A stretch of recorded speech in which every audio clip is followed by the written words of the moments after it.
A dica de hoje é: a empresa é reflexo do gestor. E essa é uma afirmação pesada, né?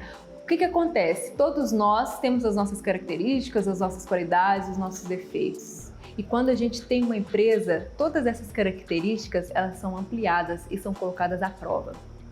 Portanto, se nós temos uma equipe engajada, se nós temos uma equipe comprometida, é porque nós conseguimos passar para eles esse comprometimento. Se nós temos uma empresa organizada, é porque nós conseguimos passar para eles o senso da organização e mostrar o como faz. Mas muitas vezes o que eu ouço não é isso. Muitas vezes o que eu ouço são empresários reclamando das suas equipes. Andresa, a minha equipe do financeiro está totalmente desorganizada. E eu costumo fazer visitas nas empresas para ver as equipes. E quando eu chego lá, o que eu percebo não é que a equipe financeira está desorganizada. Os setores em geral da empresa estão desorganizados. A área financeira, talvez ela esteja um pouco mais desorganizada porque ela é uma área muito mais focada em processos. E se os processos não estão claros na cabeça do gestor, não é na cabeça da equipe que vão estar claros. Portanto, é muito importante que o gestor ele dê um passo para trás e busque entender quais são as eficiências que ele está apresentando na empresa e por que a sua empresa não está da forma como ele gostaria que estivesse. Portanto, a empresa, e eu reafirmo isso, ela é o reflexo do gestor, sim. Então, eu trago para nós a autoconsciência, né, a autorresponsabilidade, para que nós possamos nos olhar e buscar ajuda. É muito importante entender que nós não precisamos fazer tudo sozinhos. É muito importante entender que cada um de nós temos características intrínsecas e que nos vão propiciar a atuar de uma forma muito positiva em alguma área e não precisa ser em todas. Aliás, se decidirmos que será em todas, muito possivelmente nós vamos ser empresários medíocres que não vamos crescer. Nós precisamos ter outras pessoas com outras características para nos ajudar. Portanto, quando eu digo que a empresa é reflexo do gestor, é para chamar a atenção do gestor, para que ele olhe para si, veja quais são as dificuldades, quais são as suas deficiências e busque ajuda, busque estudar, busque cursos, enfim, busque se aperfeiçoar. Nós precisamos ser gestores de alto nível para que possamos ter uma equipe de alta performance. Não adianta, se não estiver claro, se não estiver organizado na nossa cabeça, não vai ser a nossa equipe que vai se organizar sozinha. Nós não podemos dar a responsabilidade para a equipe de algo que é nosso. Então, aquilo que a gente vê na equipe, muitas vezes, que a gente não gosta, muitas vezes é uma dificuldade que nós temos. Então, vamos olhar para dentro de nós e vamos nos aperfeiçoar enquanto gestores para que a gente possa fazer as nossas equipes performar cada vez melhor. Isso também vale para aquele empresário que trabalha sozinho hoje, né? Ele está vendo ali que está desorganizado, opa, deixa eu ver o que eu não estou conseguindo entender aqui, o que eu não estou conseguindo fazer direito. E vai buscar ajuda, vai buscar um apoio de um técnico, de um consultor que possa te ajudar a fazer a sua empresa crescer.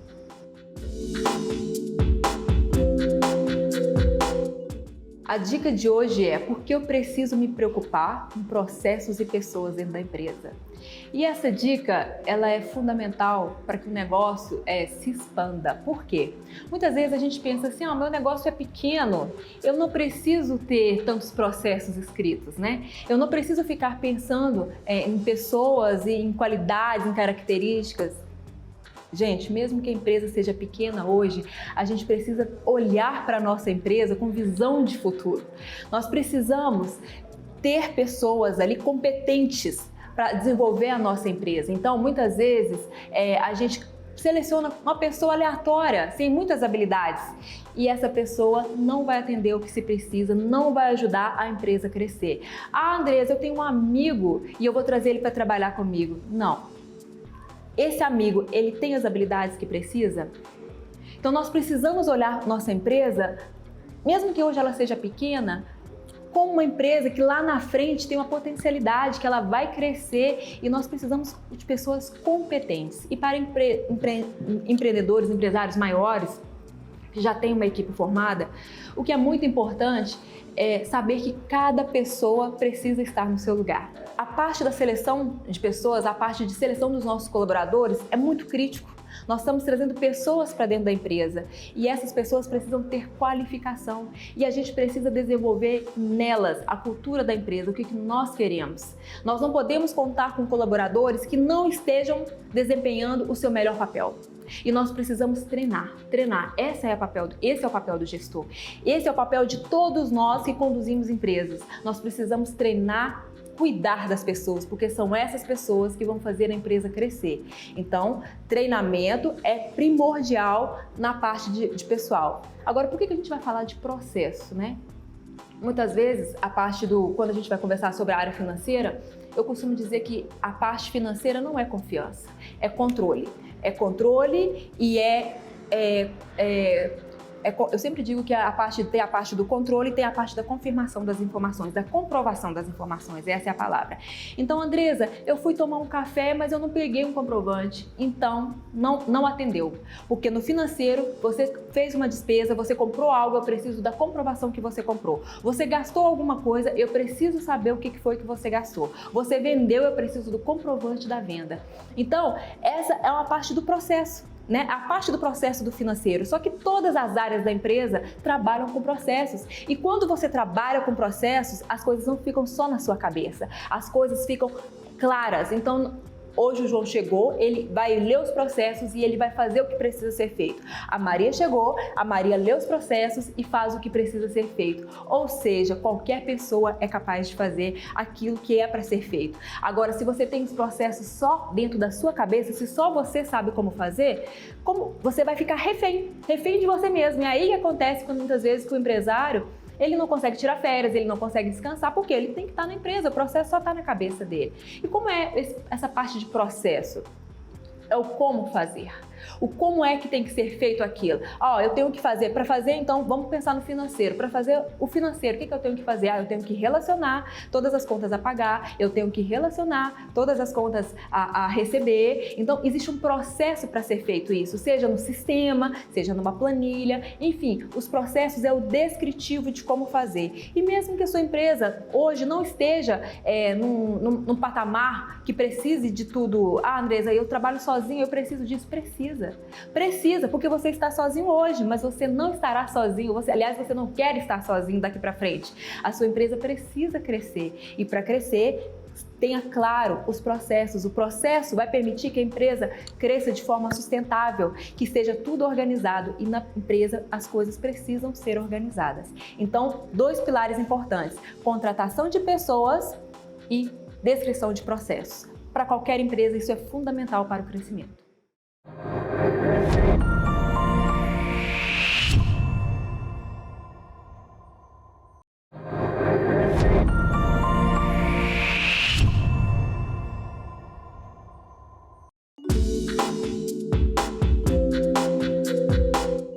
Dica de hoje: quais são as principais rotinas que são necessárias serem feitas diariamente na área financeira? Bom, já deu para entender que a área financeira é feita de rotinas, já deu para entender que é uma área de controle e já deu para perceber que nós precisamos de profissionais qualificados e que gostam, né, e que têm uma habilidade para fazer parte de controles. Por quê? O financeiro, ele é cheio de rotinas diárias, né? Então, o que a gente precisa fazer? A gente precisa organizar contas a pagar. O que é o contas a pagar? Nada mais é que todas as contas que você tem a pagar durante o mês. O que são as contas a receber? É tudo que é necessário receber durante o mês dos nossos clientes. Então, essas são as rotinas. Eu tenho ali as informações das contas a pagar, tenho as informações do contas a receber e eu faço a conciliação bancária. Andresa, o que é conciliação bancária?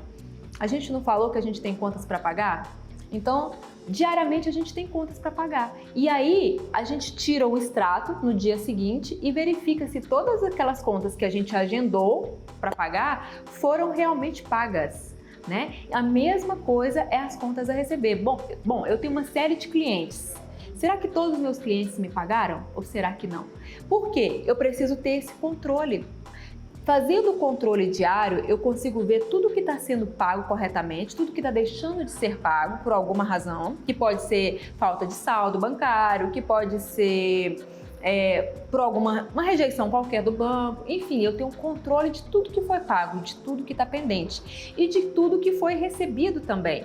Então, imagina vocês que a gente tem aqui uma carteira de clientes e que a gente tem diversos pagamentos para ser feitos dia 28, dia 29 e dia 30. À medida que eu vou fazendo a conciliação, eu vou verificando quais foram os clientes que me pagaram e quais foram aqueles que deixaram de me pagar. E aí, Andresa, mas eu tive muitos clientes aqui que não me pagaram no dia 30, por exemplo. Opa, e nós temos uma outra área, a área administrativa, que é a área de cobrança. E aí nós precisamos fazer o quê? Precisamos alertar os nossos clientes, olha, a gente tinha um pagamento para ser feito dia 30 e não foi feito e tudo mais e tal. Então a gente faz um processo proativo de cobrança, de lembrança dos nossos clientes que eles tinham valores a pagar. E aí a gente faz essa conciliação todos os dias para a gente ver tudo que está entrando e tudo que está saindo da conta. Então, se vocês verem, né, não é uma rotina que pode ser feita uma vez por mês. Porque se você deixou de pagar um imposto e aí você só vai lembrar 30 dias depois, isso já tem juros, já tem multas e tudo mais. Então, para evitar esse tipo de coisa, você faz a conciliação todos os dias. Porque se houver algum erro que você perceba, você vai perceber rápido, né? Você vai perceber em 1 e 2 dias. Então, como vocês podem ver, o que acontece? O controle diário ajuda a minimizar problemas, né? Ajuda a evitar e te dá clareza. O financeiro é muito clareza, né? A área financeira ela é composta de quê? De números, de dados, e esses dados precisam estar corretos, esses dados precisam ser conferidos, esses dados precisam ser analisados. Essa é a grande questão da área financeira, né? Então, os controles do financeiro, eles não podem ser feitos uma vez por mês. E aí você vai me dizer, Andresa, mas gasta tempo. Gasta tempo mesmo. E exige, além do controle, exige análise. Porque se você fizer só o controle e não fizer análise nenhuma, quantos por cento dos seus clientes pagam em dia? Quantos por cento dos seus clientes pagam em atraso, ficam inadimplentes? Quantas contas você está deixando de pagar? Quanto que você está conseguindo pagar em dia? Tudo isso é para ser analisado.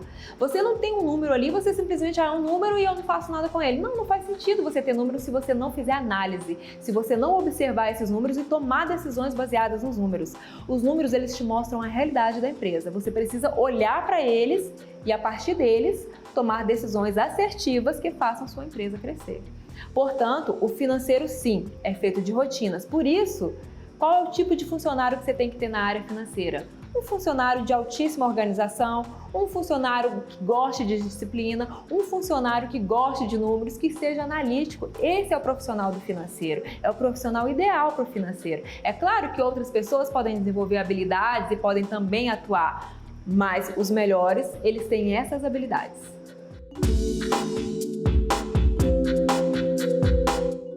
Dica de hoje. Quais são os problemas mais comuns quando se fala em gestão financeira? Infelizmente, temos inúmeros problemas na parte de gestão financeira por parte dos empresários. E muito se fala, muito se tem falado e ainda são erros comuns que continuam acontecendo. Por exemplo, vou falar o erro básico: misturar finanças pessoais com as finanças da empresa. A gente precisa entender que a empresa, por menor que ela seja, e ela pode ser grande, ela é uma outra pessoa. E existe a pessoa física que conduz essa empresa e existe a pessoa jurídica, que é a nossa empresa. Empresas, elas são feitas para crescer e para darem lucro. E muitas vezes a gente não consegue olhá-las como uma personalidade jurídica, né? A gente muitas vezes confunde, é minha empresa, eu posso retirar o dinheiro a hora que eu quiser. E eu tenho uma notícia ruim para dar para vocês. A empresa é sua, mas o dinheiro da empresa não é seu. Infelizmente, essa é uma verdade. Portanto, primeiro ponto a ser falado aqui é o seguinte: você resolveu abrir uma empresa, ou você tem a sua empresa já há bastante tempo, é necessário separar as contas. Abre uma conta para pessoa física e abre uma conta para pessoa jurídica. Esse é um erro muito comum. Muito comum. Muitas vezes, inclusive, o empresário diz: Andresa, eu não retiro meu Prolabore. Eu preciso da movimentação da PJ totalmente separada. E aí nós falamos de uma coisa que eu até vou falar aqui agora sobre a definição de Prolabore. Quanto que eu posso retirar da minha empresa? Então, nós temos aqui uma análise para ser feita. O quanto a sua empresa pode pagar de Prolabore e o quanto você pagaria para um profissional exercendo a mesma atividade que você dentro da empresa. Não é porque sobrou o dinheiro no final do mês que você pode retirar. Entende? E o Prolabore, ele tem que ser calculado de que forma? Ele tem que ser pago de que forma? Ele vai ser pago no único dia, no dia fixo, é dia 5, então será todo dia 5.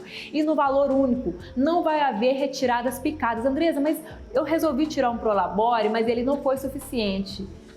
Querido empresário, você vai também ter que se organizar enquanto pessoa física, porque aquele valor que você vai receber de Prolabore é o valor que tem que atender às suas necessidades. Se não deu, faltou uma organização de pessoa física, faltou a sua organização pessoal. E isso precisa acontecer.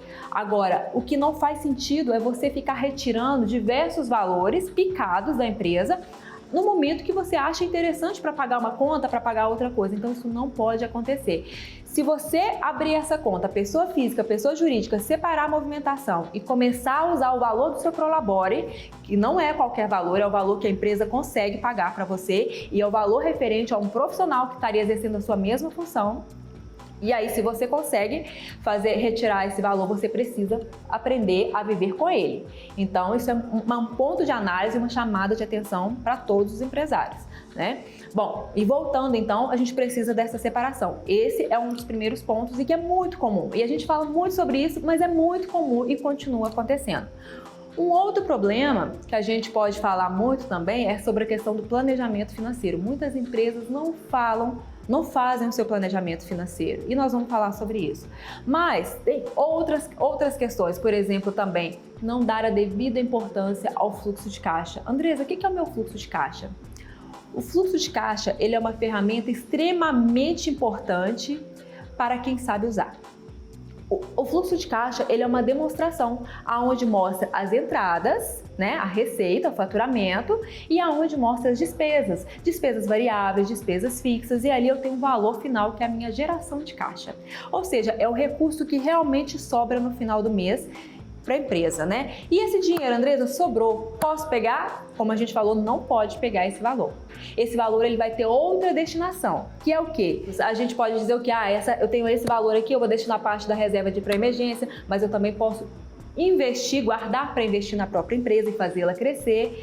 Em alguns momentos eu preciso guardar também para o capital de giro. O que é o capital de giro? É aquele valor que você precisa para fazer a movimentação, para fazer a empresa andar, né? Então também é destinado para o capital de giro e um outro valor que também pode acontecer de uma divisão, se você assim desejar, existem diversos critérios de divisão desse valor, mas se você falar assim, Andresa, eu vou dividir em 4 partes, reserva de emergência, valor para investimento, capital de giro e também vou fazer uma distribuição de sobras, né? Porque você definiu o Prolabore, está usando o seu Prolabore, não está tirando dinheiro da empresa de forma esporádica e você vai receber um valor pela sua boa gestão no final do ano, por exemplo, né? Uma única vez, enfim. Então, aquilo que sobra do fluxo de caixa, você tem que dar destinações específicas. Então, como eu disse, a empresa é feita para crescer e a empresa precisa dar um resultado, precisa dar lucro. E esse lucro não é seu, você não vai retirar isso e não vai gastar com outras coisas para você. Você vai reutilizar para diversas outras divisões que têm um único intuito, fazer a empresa crescer e tornar cada vez maior, né?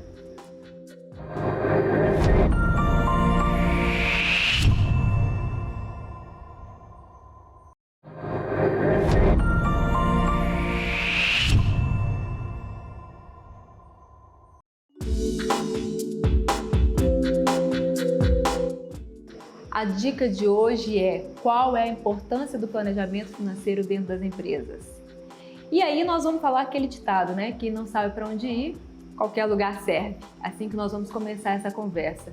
Por quê? O planejamento financeiro, ele não é importante para a empresa, ele é essencial. Ele é essencial. Por quê?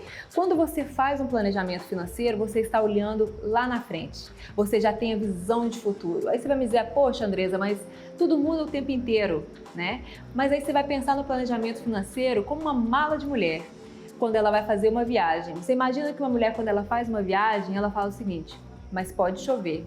Mas pode fazer calor, mas pode fazer frio. E aí ela vai colocando ali todas as peças que ela acha que é importante colocar para vivenciar essa viagem dela, né? E assim é o planejamento financeiro. Quando você faz um planejamento financeiro, você diz, eu quero chegar lá.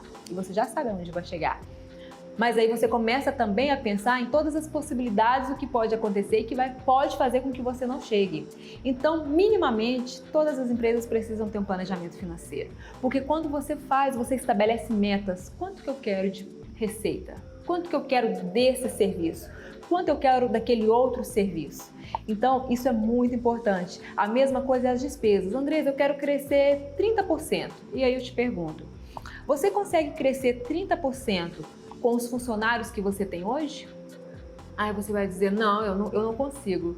Eu preciso contratar mais pessoas. Então, nós temos que pensar o quê? Nós temos uma despesa adicional de pessoas. Beleza, quando é que nós vamos contratar esses profissionais? Nós vamos contratar em abril, ok. Então nós já temos que pensar que nós vamos ter uma despesa adicional em abril, a gente já tem que pensar que a gente vai ter um valor a mais de férias, um valor a mais de 13º, enfim, a gente começa a fazer projeções, não só de receitas, também de despesas. Andresa, eu quero crescer tantos por cento. Ok, com os móveis, com os equipamentos que você tem hoje, você consegue crescer esse tanto aí? Você consegue entregar esses serviços que vai aumentar o seu faturamento e crescer? Não, Andresa, eu não consigo. Eu preciso ter mais pessoas, eu preciso ter mais equipamento, eu preciso ter mais móveis, talvez eu precise até alugar uma outra sala. Ok, isso tudo tem um custo. Então, o planejamento ele te dá essa visão, a visão do crescimento sustentável, porque você já pensa lá na frente, mas você só não fala de receita, você só não fala que você quer crescer, você fala também de despesas, você também fala de custos e você começa a ter uma visão muito mais real. E mais importante que é o planejamento, que vai te dar uma visão de futuro, é você começar a ação. Beleza, eu quero crescer. Se você quer crescer, tem muitas ações para serem realizadas. E aí é o momento de você começar a ter ações que te levem para aquele lugar. Entende que o planejamento, isso serve para a vida, né, de todo mundo, inclusive, não só das empresas. Quando você fala, eu quero chegar lá, você já começa a estabelecer as estratégias para você chegar lá. Então, ter essa visão, a visão de futuro, de onde você quer que a sua empresa chegue, vai te dar uma força para agir para chegar lá. Então, essa visão todo empresário precisa ter. Um empresário grande que vai chegar a um lugar maior, um empresário pequeno que quer fazer a empresa crescer, todos nós precisamos ter visão de futuro e planejamento. Não adianta só querer. Quais são as ações que a gente vai tomar? Quais são as pessoas que vão estar junto com a gente? Quais são os processos que precisam ser realizados? Andresa, mas eu não tenho facilidade com planilha, eu não tenho facilidade com sistema, como é que eu vou fazer? Gente, não há desculpa. Para quem quer crescer, uma folha de papel e um lápis já resolve. Então, o que não pode deixar é de fazer. Você precisa ter planejamento. Isso vai te dar estabilidade, isso vai te ajudar a ter visão, vai te dar segurança, porque você sabe aonde que você quer chegar. Então, façam seus planejamentos. Não pense que isso é desnecessário, é extremamente necessário, porque quando a gente coloca as coisas no papel, isso fica muito claro, e principalmente quando a gente fala de números. A gente precisa aprender. O brasileiro, infelizmente, ele não tem a educação financeira na faculdade, ele aprende a fazer a cirurgia, ele aprende a fazer a fisioterapia, mas ele não aprende a gerir as suas empresas, ele não aprende a trabalhar o financeiro das suas empresas. E a gestão financeira, ela é primordial. Eu diria que não só para as empresas, mas para a vida de todos nós brasileiros, e a gente precisa desenvolver uma facilidade com os números, né? Porque é primordial, é um pilar, é o que nos faz crescer, é o que nos faz conquistar sonhos das nossas vidas. Então, principalmente quando a gente fala de empresa, a gente está falando de quê? De colaboradores, a gente está falando de famílias que estão ali junto, e eu acho que esse é o nosso objetivo. A partir do momento que a gente resolve abrir uma empresa, a partir do momento que a gente consolida uma empresa, a gente não trabalha só para a gente. A gente precisa parar de ter essa visão de que a empresa precisa apenas pagar as minhas contas. Não, as empresas precisam prosperar no nosso país, as empresas precisam crescer, ter lucro, e o planejamento financeiro é uma peça fundamental para que esse crescimento aconteça. E eu acho que assim, por maior que seja a nossa dificuldade ou ou que seja fácil para nós. O que nós não podemos deixar de fazer é um planejamento minimamente. É claro que à medida do tempo a gente vai se aperfeiçoando, a gente vai melhorando e vai fazendo planejamento cada vez mais consolidados. Mas apenas comece da forma como vocês conseguem. Isso é importante, é ter visão de futuro. Aonde eu quero chegar? Qual é o faturamento que eu quero ter? Beleza, eu quero ter esse faturamento. Mas a minha empresa vai ter também um custo com isso, ela vai ter uma despesa com esse faturamento. Então eu preciso computar isso também. E você vai trazendo todas as informações que você tem para esse planejamento, para que ele fique cada vez mais real, cada vez mais claro para você e que você se sinta confortável de olhar para ele e falar, eu vou chegar lá. E não importa o que eu preciso fazer aqui, mas eu vou fazer a empresa crescer, vou ajustar a parte profissional, ajustar o que for necessário para seguir esse planejamento e chegar e atingir o meu sonho. Para concluir, eu quero dizer o seguinte, as empresas, elas são uma engrenagem composta de diversos pilares. Tem o pilar de vendas, o pilar do financeiro, o pilar do operacional. E quando algum desses pilares deixam de funcionar, os outros são afetados. Então não há como nós conduzirmos as nossas empresas, não há como fazê-las crescer se a gente não tiver um olhar sobre todos esses pilares. Muitas vezes o financeiro não é a área que muitas pessoas gostam de estar olhando, mas ela é essencial. Ela é essencial. Portanto, não é porque você não gosta que ela deve ser deixada de lado. Isso não é possível acontecer. Se a gente precisa, se a gente deseja que a nossa empresa cresça, a gente precisa dar um foco, a gente precisa dar uma atenção especial para todas as áreas. E como nós falamos, se nós não temos as habilidades para isso, não tem problema nenhum. O que nós precisamos é formar ali a nossa equipe, trazer pessoas com perfil diferente do nosso, com habilidades que nós não temos para nos ajudar a conduzir essas empresas e fazê-las crescer. O financeiro, como as outras áreas, ela tem ali as suas peculiaridades, né? Então, nós precisamos olhar para isso com um olhar crítico, nós precisamos olhar com bastante atenção. E mais uma vez eu chamo a atenção, não é porque nós não temos facilidade que nós precisamos deixar ou devemos deixar de lado, muito antes pelo contrário. Essa é uma área crítica, né? Nós sabemos que muitas empresas no Brasil quebram anualmente por falta de gestão, infelizmente. Então nós precisamos aprender a olhar para o financeiro como uma ferramenta, uma forma de gestão que vai nos levar ao próximo nível, que vai fazer com que as nossas empresas cresçam. Então o que eu quero dizer para vocês é o seguinte, mesmo que vocês não gostem hoje, comecem o trabalho, isso faz parte da gestão, né? Comecem esse planejamento financeiro, comecem a estruturar a área financeira, a equipe financeira, porque mesmo que o financeiro hoje seja você mesmo, que é o que faz todas as áreas, mas pense grande, a sua empresa vai além do que está hoje. Para ela ir além, ela precisa estar estruturada em termos de processos, em termos de pessoas, em termos de finanças. Eu acho que é isso aí.